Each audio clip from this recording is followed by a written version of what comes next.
आदाब, मैं आगा खुर्शीद खान। अगस्त का महीना चल रहा है। अभी हमने पिछले दिनों 78वें स्वतंत्रता दिवस को बड़े धूमधाम के साथ मनाया। जैसा कि आप सभी को मालूम है कि मुस्लिम टुडे की तरफ से एक मुहिम चलाई गई है कि हम ऐसे तमाम मुस्लिम स्वतंत्रता सेनानियों के बारे में आपसे जानकारी साझा करेंगे जिनको इतिहास के पन्नों में दबा दिया गया है या फिर धीरे धीरे उनको भुलाते जा रहे हैं। मेरा मानना है कि आज़ादी की लड़ाई में जिन तमाम लोगों ने अपने अपने स्तर पर योगदान दिया, हर किसी का सम्मान होना चाहिए। हम सब की जिम्मेदारी है कि हम अपने बुजुर्गों को ना भूलें और वक्त वक्त पर उनका जिक्र करें और उन्हें याद करते रहें। ये तमाम लोग हैं जिन्होंने विपरीत परिस्थितियों में अंग्रेज सरकार के खिलाफ खुलकर लड़ाई लड़ी। वतन से मोहब्बत और इस देश के बेहतर भविष्य के लिए न जाने कितने महान लोगों ने अपनी जिंदगी को कुर्बानी दी। उनमें बड़ी तादाद में मुस्लिम स्वतंत्रता सेनानियों की भी संख्या थी। हमने पिछले कई वीडियो में तमाम मुस्लिम स्वतंत्रता सेनानियों के बारे में आप सभी से जानकारी साझा की। आज हम ऐसे ही एक स्वतंत्रता सेनानी के बारे में बात करेंगे जिन्होंने आज़ादी के बाद 2 राज्यों में राज्यपाल के तौर पर भी अपनी सेवाएं दी। हम बात कर रहे हैं महान स्वतंत्रता सेनानी और गांधीवादी नेता डॉक्टर सादिक अली के बारे में। डॉक्टर सादिक अली एक स्वतंत्रता सेनानी एवं भारतीय राजनीति के कुशल राजनीतिक योद्धा थे। उनका जन्म 1910 में राजस्थान के उदयपुर में हुआ। शुरुआती शिक्षा उदयपुर में हासिल की और आगे की पढ़ाई इलाहाबाद यूनिवर्सिटी से प्राप्त की।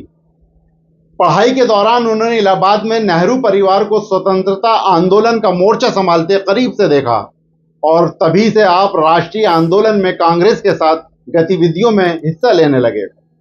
उस वक्त इलाहाबाद में नेहरू जी कांग्रेस आंदोलन के नेता थे। यूनिवर्सिटी के छात्र भी नॉन कोऑपरेशन मूवमेंट में हिस्सा लेते थे। सादिक साहब भी उन दिनों सरगर्म छात्र नेता माने जाते थे। उन्होंने विदेशी वस्तुओं एवं शराबियों के बहिष्कार के लिए इलाहाबाद विश्वविद्यालय में धरने का आयोजन किया और फिर ब्रिटिश सरकार द्वारा गिरफ्तार कर उन्हें जेल भेजा गया। जेल में आपको जवाहरलाल नेहरू और मोतीलाल नेहरू जैसे बड़े कांग्रेसी नेताओं की संगत में रहने का मौका मिला।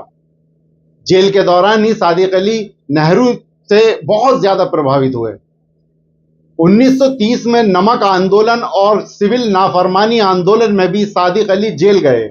इस बार जेल से छूटने के बाद आप गांधी जी के गांव विकास के सामाजिक आंदोलन की मुहिम में लग गए।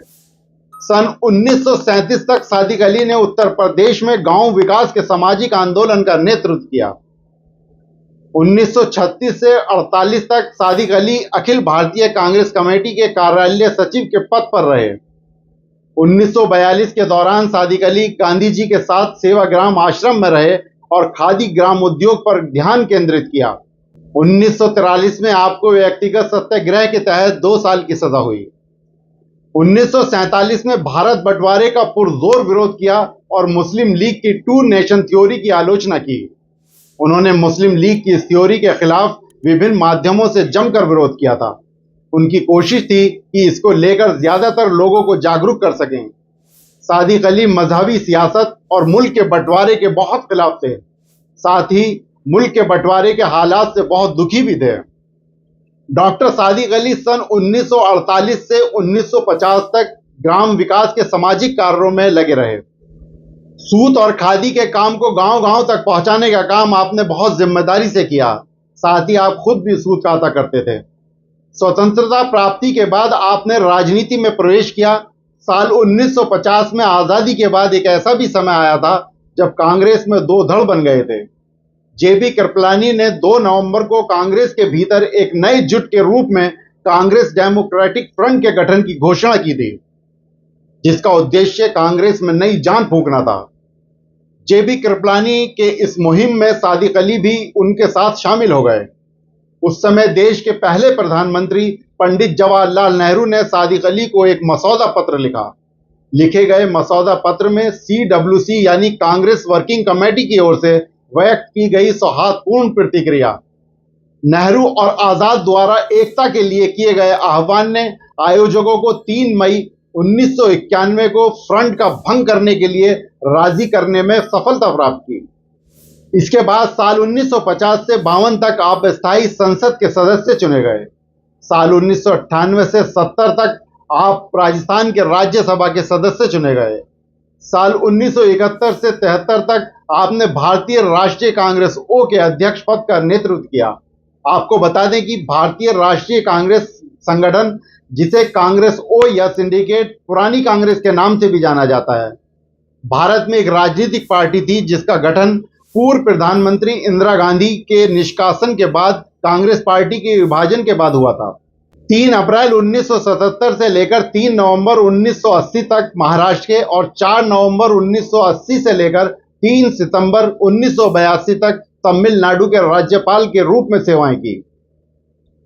साल 1992 से 96 तक आपने दिल्ली के राजघाट समाधि समिति के अध्यक्ष पद की सेवा प्रदान की।